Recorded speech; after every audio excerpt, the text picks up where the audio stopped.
right, good morning. Sorry, I have to do all the prep with the mask and take everything off. So, Jeff, thanks a ton for the intro. First off, just want to let everyone know one of the major themes of my talk today will be about partnership and partnership with industry. So I plan on talking for about 20 minutes. It was just called out how to submit questions. So the remaining 10, please do submit those questions. Really want to make sure that as I spend the time up here that we're able to have a little bit of a conversation at the end. So with that, good morning again to everyone. First off, I want to say it's a special honor to give the opening keynote of this first day on GEOINT Foreword. I want to thank the president of USGIF, Robert Cardillo, along with the members of the board of directors and your CEO, Rhonda Schrank, and her exceptional staff for facilitating my address today. So I usually roll up to things like this with a sticky note with a few bullet points on it, a couple outlining the substance of the talk, and one that's largely a reminder not to reveal classified information in a public setting. But since this is GEOINT and there's a few hundred people sitting out here in the crowd, I was told that wouldn't roll for today. So I actually have prepared remarks. So with that, you're probably in for either the best speech I've ever given or the worst. I guess at the end of 30 minutes, we'll find out and you can let me know in the questions. I will say it's a bit odd being at an event like this and seeing so many people in a room after spending so much time in various forms of distancing. If any of you are like me, a wonderful millennial, and spent tons of your time during the COVID experience binging social media and streaming media in some way, shape, or form, you'll be familiar perhaps with Marie Kondo. And you've seen her series that really dives into how we as humans tend to have a weird aversion to getting rid of things and setting our priorities smartly. But Ms. Kondo has taught us a very important lesson in setting those priorities, and that's to ask ourselves one simple question. Does this bring me joy? Now you might be wondering, what's this dude talking about Marie Kondo and Netflix streaming for? But in a similar way, we already heard strategic competition once this morning. The intelligence community is at an inflection point to reevaluate its priorities. I want you all to think back 17 years to the 2004 legislation that reorganized the intelligence community and established the ODNI in response to the issues leading to 9/11. In the aftermath of 9/11, our nation put in place what it hoped would be a better structure, something that would minimize stovepipes, leverage investments, create economies of scale, identify common issues and shared purposes, and truly use the value that each intelligence community agency can bring to bear as a force multiplier. 20 years after the events of 9/11 and the legislation that stood up ODNI, how are we doing so far? To answer this question, I'd like to address three main themes today. First, again, the pivot to strategic competition. There's your bingo check, and the role and what that means for the role of ICS&T. The process we're building to make informed, data-driven decisions, and how the government can be a true partner in driving cutting-edge research and development. So this is the environment in which ODNI Science and Technology Group operates today, one where the events from 20 years ago dominated the landscape, our priorities, our requirements, and our resources. This is an era that's still very real in our hearts and minds, but one that has slowly faded and ushered in this new era of strategic competition against near-peer adversaries. From my view, and I'm a tech guy, but one of the primary differentiators between strategic competition and other paradigms is the criticality of science and technology, right? It is the tech that our adversaries are able to bring to bear that differentiates kind of strategic competition or great power competition from the counterterrorism mission. And this is also an era of infinite challenges. We heard a little bit in the opening remarks about the wide range of things that GEOINT needs to address, as well as the broad remit of the intelligence community. So infinite challenges, and as I'm sure many people in this room are all too familiar with, finite resources.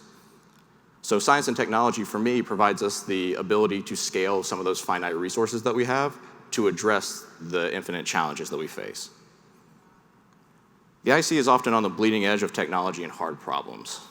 The community has a long history of pursuing bleeding edge R&D, and in this, diffusing into the broader S&T ecosystem. We're often the pathfinder for some of the hardest challenges that the nation may face. So this benefits not only the nation from a national security perspective, but also the whole of society in driving forward new developments. Given the strategic competition of the present day, harnessing what we learn is more important than ever. The message here is actually pretty straightforward. Science and technology provides our nation with the skills and tools of the future, and it's hoped an abiding advantage. And inevitably, our efforts also register with our adversaries and competitors. Given this, we're in a constant state of competition over driving forward what our cutting edge is over the capabilities of our adversaries in order to continue the provision of this intelligence advantage that I mentioned. None of this is really new. Intelligence has always been about science and technology, from kind of slightly cheesy examples about invisible writing and sewing messages into secret pockets, to the exquisite collection technologies that we have today.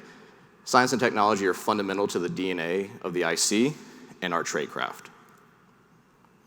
The sheer diversity of organizations in the IC testifies to the many interests we protect and the many arenas in which we must operate. Similarly, that diversity speaks to the many tools we use in which we develop and improve constantly.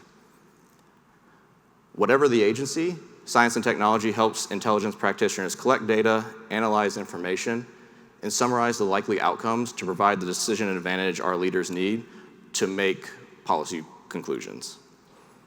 Collectively, the IC is an agent for national defense, a laboratory for research, a watchtower for the future, the emerging future, and essential support for our government, our society, and our allies. For me, the US is at its best when we move fast and innovate. Leapfrogging technology that provides strategic surprise is our bread and butter. To the earlier observation about the IC being on the cutting edge and driving forward R&D, this is how the community fits into the broader landscape, by being on the forefront of R&D breakthroughs that lead to societal benefit. In contrast to China, a controlled society under a nearly unaccountable leadership, China's favored when the race is about scale. When the competition is about who can pour the most resources against a given problem. But when it's about who can innovate fastest, that's when we, the US and the US government, are in our sweet spot. Given this, understanding the emerging intelligence environment obligates us to assess a range of facets, including our knowledge of what we believe to be the state of the art, knowledge of what our adversaries believe to be state of the art, what our adversaries believe we believe to be state of the art, and then how all these things intersect to actually drive the decision making that we have in our portfolio choices. Additionally, there are an increasing number of advanced societies and economies that are also pursuing R&D, and innovation has become more diffuse than ever. This is in combination with the increasing role of non-traditional actors. Some companies are as big as nation states now. So the environment in which we operate is ever more complex. So like Marie Kondo, we need to ask ourselves key questions about the future of the IC. How are we responding? How are we posturing for future opportunities, mindful of the challenges posed by a quickly evolving technological landscape? We must ruthlessly prioritize that which is important and make tough choices once we determine that focus. To enable this mission and pivot within the IC ICS&T enterprise has begun a new process of aggregating mission needs across the community and developing new ways to articulate those needs out to a variety of partners. This process began with contacting the various national intelligence managers, the NIMs, that are overseeing a functional or regional area and basically asking them what they need and what sort of capability gaps we might have. We then, on our side, boil that down into nerd speak to figure out how science and technology might be useful to close that gap. So at this point, we have a few hundred needs across nearly 24 technology categories. And the purpose of this list is to provide insight into what our mission customers need and how we can close those gaps. To complement this list, we also do a deep dive every year into what we're spending. And the concept of all this is pretty simple and hopefully makes intuitive sense. Look at what we say we need, look at where we're spending our money, and see where resources don't match priorities. Again, hopefully that's not a shocking or stunning idea to anyone here. But as I'm sure you can imagine, there are a lot of priorities that pop up, and addressing all of them would take significant time. So to accelerate that process, and in conjunction with our oversight, we've performed an exercise by which we adjudicate these needs by a weighted risk matrix. The likelihood that a given need will come to pass, and then the impact on mission if that thing actually happens. And so that gives us a rack-ordered list of what's important. And we hope that by doing this, we'll be able to concentrate our spending and our resources on those true priority areas and not just the priorities. So to capture this process, we've codified things into a few documents. These are the IC's S&T strategic plan, the strategic investment landscape, and the investment framework. Some of you might be familiar with previous iterations of these documents, so we're updating them and providing new frameworks around which we'll actually use these to make decisions. So the goal of these documents is to communicate needs to our IC partners as they build out their budgets, along with basically all of you, to make sure that we can meet the challenges on the horizon and over the horizon. They are also helping us codify S&T collaboration and integration throughout the national security enterprise by identifying and prioritizing, again, you're hearing that word a lot, discrete technical initiatives. So I mentioned our list of needs and gaps in planning for the future intelligence environment. The S&T investment landscape identifies and projects the IC's S&T needs for preserving and advancing our intelligence advantage. The original document was created at a pretty high level of classification, but we know that's not perfectly workable. We recognize that a lot of our industry partners, academia, and other technology developers have expertise that can help us in our mission and augment the IC's ability to field cutting-edge capabilities. Because of this, we're currently in the process of walking those needs down to an unclassified level.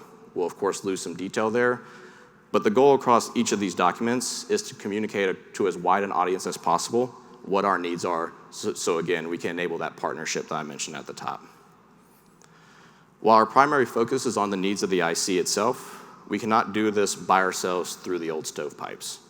Today, the IC in general, and the S&T enterprise in particular, engages constantly with our mission partners, the defense industrial base, academia, and non-traditional partners. In other words, people just like yourselves and the institutions many of you represent. Industry and academia, as well as the whole of the US government and the American people, are our audience for our work. For industry and academia in particular, you are our collaborators. If we are to operate effectively in the coming area of strategic competition, I think that's 5 mentions of strategic competition, we will not be able to do this alone. As an example for how this whole process may play out, and not just have it be abstract, let's take a look at the topic of this week, GEOINT. GEOINT is, at base, the intersection of maps and data. As Jeff mentioned, I did go to Penn State, and I did spend some time in the geography department there, so I'm sure someone will yell at me for that definition of GEOINT. Do it in the questions. We all know that the volume of data is exploding, and with it, it's sheer diversity. People have been highlighting for this for years on stages just like this, and probably this stage exactly. Similarly, we all know that AI and machine learning will be transformative. Fine. But from our perspective in S&T and our AI and machine learning efforts, the real transformation must be the transformation of our tradecraft. The IC has been deploying AI and machine learning in some way, shape, or form for years, if not decades, but mostly in the context of our existing processes in tradecraft. The next step is to imagine what this tradecraft, or the TC-PED process more generally, should look like given the tools we have or can develop. This is opposed to finding solutions that fit our existing tradecraft. We must tackle the technological world we wish to see rather than the one we have today. A little bit of be the future you wish to see in the world. This is where the process and documents I described earlier affect decision making.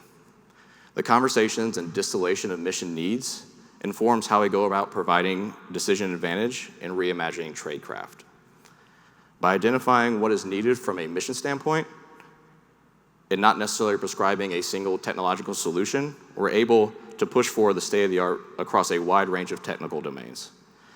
As part of this exercise, we'll endeavor to communicate our needs to a wide range of audiences to enable the collaboration and partnership I've mentioned several times already. Each of you knows all too well that the private sector is making considerable investments in AI infrastructure and people. We hear a lot that these are investments that far exceed the US government's capacity to keep up. While AI is often the most cited example of this holds true across a range of technology domains. This usually leads to the often heard phrase of innovation happens in the private sector. I'll be a heretic here for a second and say that I hate that phrase. Not because there isn't truth in it, but because I think it lets us in the government off the hook. Just because innovation is hard and resources are scarce does not mean we should abdicate our responsibilities. If anything, it means we need to be better than we've ever been before. Innovation is still very much an integral part of what the IC does, and we cannot forget why we are here. We have to push forward and make the IC and the US government not just a better customer for all of you, but truly a better partner. If it is inevitable that to execute its mission, the IC must become more like a commercial enterprise, embracing commercial standards and applying commercial benchmarks, we must then ask ourselves, without bias or prejudgment, who is doing this best, and how, and why? Additionally, we must determine how the community can bring value to these relationships beyond just a contract. Again, we need to examine how we can be better, how we can be better partners, how we can be better customers. What I've outlined are the first steps of a process by which we will make decisions and drive the community, and it's my sincere hope, the broader US government, to be better. There's a lot that we need to fix, but you've heard that repeatedly. How we need to fix acquisition and talent and IT and more. Again, all of these things are important, but what we're trying to work on now is how we fix those issues while also driving more aggressively forward into our new reality. As I've said several times now, we need to be better than before. Yet for all our concern with the future, it's my view that one way to achieve this is by going back to the 1940s and 50s. We need to revisit the era of Vannevar Bush, the visionary organizer and leader of the government's S&T and research during World War II and after. Bush emphasized the importance of scientists and industry in our democracy and the need to seek out allies and collaborate with them. This led to a fundamental marriage between government, industry, and academia. This approach is as pertinent today as it was then. We need to apply the same principles to drive innovation and provide the kind of leapfrogging technology that will keep the US in the sweet spot that I discussed earlier. So again, this isn't a particularly new model for the government. We just need to revisit what makes us excellent. What I'm describing here is a fundamentally closer collaboration between the various R&D levers of the government. For example, the National Science Foundation, Health and Human Services, my old employer, IARPA, to keep the US on the bleeding edge based on the insights the IC can provide from a technical perspective. Additionally, we need the government to embrace innovation so that it's not only a better customer, but a true partner with industry and academia. We have deep technical expertise here in the IC, in addition to our profound insight regarding the competition environment, and we need to discover how we can bring that to the table and couple that with the wide range of insights that our traditional and non-traditional partners can harness. In the field of intelligence, S&T ultimately shapes and reveals the actual environment, the pertinent challenges, and the real stakes. It postures our nation and our allies to meet future opportunities. It alerts us to the threats that are on the horizon, beyond the horizon, and over the horizon. It aggregates mission needs and helps us share and fuse information from any and all relevant sources. It gives us access to protected information about our adversaries, their capabilities, and perhaps most importantly, their intentions. It also illuminates the emerging technological landscape and helps us chart a path through it. It enables us to strengthen our solutions, improve our practices, and vouchsafe our nation for ourselves and generations to come. My commitment to all of you is that as we work through what brings us joy from an S&T perspective, we will work to ensure that we are including a wide range of partners in the conversation. Through all this, we will be actively working to get our own house in order to better partner with all of you. As we begin the GEOINT conference, and as we consider questions about the future of America and the role of the community, all of us should keep an open mind to consider new possibilities. And more importantly, we should consider new ways the community can help maintain our nation's enduring strategic advantage that we have held for so long. In a scientific and technological world, it is essential to our success and our survival. And with that, I thank you very much for giving me the time, and look forward to answering any questions you may have. Thank you.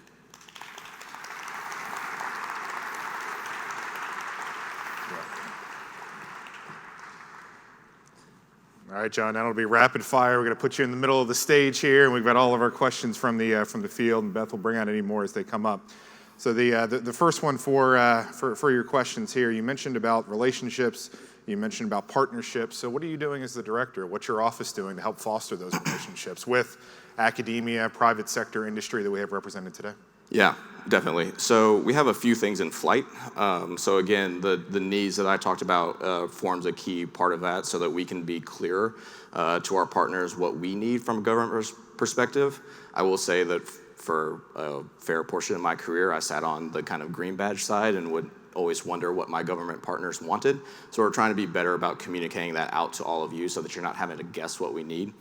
Additionally, within ODNI, we're pursuing new authorities so that we can better partner, again, out of the context of things like just a contract, right? Obviously, FAR-based contracts are the bread and butter of the contracting world, but how do we do things like CRADAs and OTAs to better enable us to move agilely? And I know Agile and ODNI might be something that don't go hand in hand with each other, but we're trying, I promise. That's great. Thank you, John. The next question that we have, looking out 5 years, what do you see? You mentioned all the things that you want to accomplish, but do you have any kind of priority list or things that you are looking to accomplish there? Yeah, so again, from a technology standpoint, we have our rack and stack of things that we're going to try to address. But for me, really beyond the technology, and that's important, I am the director of science and technology, so I can't ignore that. But it is figuring out how we position ourselves in such a way that we can more agilely access these things, right? So what I'm trying to get us away from is these acts of heroics. And the IC is very good in a crisis, and the IC is very good at moving mountains. What we need to be better at is figuring out how we do that in a repeatable kind of enterprise manner so that we're not having to do, again, heroics to do any activity that we need to get after. So how can we meet that? How can we make that process repeatable and scalable so that it's not painful and we're not reinventing the wheel every time we do something new? So that's the 5-year goal. In 5 years is probably too slow, but government. Well, if you're looking strategic, you have to look long term and make sure that it's there. You mentioned a lot of the fixes that are coming. The optimist in me says looking at a lot of the opportunities that are there. So, for the week that we're here in St. Louis for GEOINT, do you have any advice for the members of the audience? What should they be doing? Is there a way to collaborate with your office more? Is there a way to interact with others? What advice do you have for the members of GEOINT for this week? Yeah, definitely. So I say this often, and then I get the 500 LinkedIn requests after I say this, but do have an open door policy. So if you have any questions, thoughts, feelings, emotions, feel free to shoot them my way.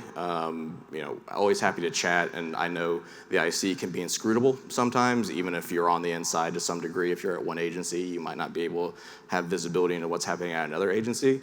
So happy to make those connections and happy to figure out where things fit in.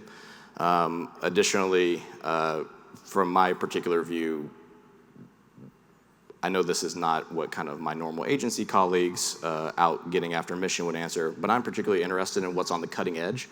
I'm a machine learning researcher by background, so I always joke that if you bring me something that's like, look at how we use these word embeddings, right? Like, I'm like, I got that, right? It's what's next, what's on the horizon, what do we need to be focused on? Jeff, to your point, about 5-10 years over the horizon. So I think we have a pretty good handle on what exists now. It's what's coming down the pipe that we need to be better about. Not saying that we're great at deploying what exists now, but at least we have an understanding conceptually of what's there. It's really focused on the future and the horizon. Okay.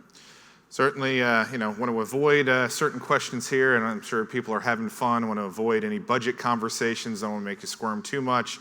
Don't want to avoid certain other topics, but as it is Space Week this week, and anything, with Space Force, Spacecom coming up online, how's the relationship there with ODNI, and where do you see some opportunities for the future? Yeah, so super glad to have Space Force join us recently as a member of the IC. So I think there's a lot of conversation happening now around kind of what that looks like and building those structures right. Again, doing any new thing takes some time to organize, but I think that's a super exciting area, both from a kind of foreign intelligence mission as well, again, to the topic here, technology. And I think space is very interesting, especially from a commercial development side, not just in industry, but some of the startups you're seeing from a kind of space low-G manufacturing standpoint. So figuring out how we as the community and the broader national security enterprise tap into all that, I think is super fascinating, and we'll see kind of accelerating innovation and breakthroughs there. So a lot going on, but a little bit TBD as we stand up those organizational structures. It's also Space Week, but it's also World Teachers Day for all the academics in there. Can you talk more about your relationship with academia, ways in which you are going to strengthen and increase that during your time? Yeah, definitely. I think academia is fundamental to what we do, and I think despite what it might not be immediately obvious from the outside, but we have really great collaborations with academia, both in the form of the UARCs that we interact with, as well as in grad school. Again, I was at Penn State in the geography department that did a lot of work with an agency some of you might know named NGA. So a lot of collaboration there. Jeff, to your point, is really about scaling, right? And that's a theme across all of these things that I talk about, which is we do all these things in silos of excellence, and you can point to any one thing in onesies and twosies that we do really, really well. Look, hey, we have a really great relationship with this academic partner. It's about how we scale that and how we get better value, so it's not just a one-by-one relationship with an agency, it's how we pull that across to the benefit of the entire IC. So yeah, academia is fundamental. The marriage between government funding, basic R&D, venture funding to scale things up, and then getting out into industry and commercialization. I think that is the process that we really need to accelerate and we really need to be better about. So for our bingo board, we've got commercialization, strategic, space. I think we're knocking them out. So Tara, depending on how your notes are going, waiting for the bingo to be shut out. You mentioned as one of the bingo boards, strategic competition. I certainly am appreciative of the documents coming out. You mentioned some that just came out. Can you give us any sneak peek about what we could expect, something in the near term coming out? Very, very soon. It is. I always joke that it's asymptotically approaching complete, right? So always getting closer, but never quite there. My hope is that sometime by the end of the month, we'll have something signed out and out to the community so that I can stop talking about the things and actually start doing some things. So that's your leave behind for everybody. Is it okay? It'll be coming out here soon. Yes. Imminent release. I think I've been saying that for like a year now. Okay. So for those who have attended one of these things before, but I promise they actually exist. I should have brought them with me. All right, John, we're coming up on our last minute here. Any closing thoughts for the audience? Anything? Any parting words? Yeah, again, thanks for taking the time and letting me wake some of you up, hopefully, to get started for the GEOINT Forward today and the rest of the conference. Again, the relationships that we forge here are crucial, and the work that all of you do is, pivotal to what we need to do in terms of strategic competition. I think that's 7. So again, feel free to reach out, whatever I can do. I always say that at ODNI, we work for the community and we work for our partners. So let me know what I can do for you, and have a great rest of the conference. Thank y'all.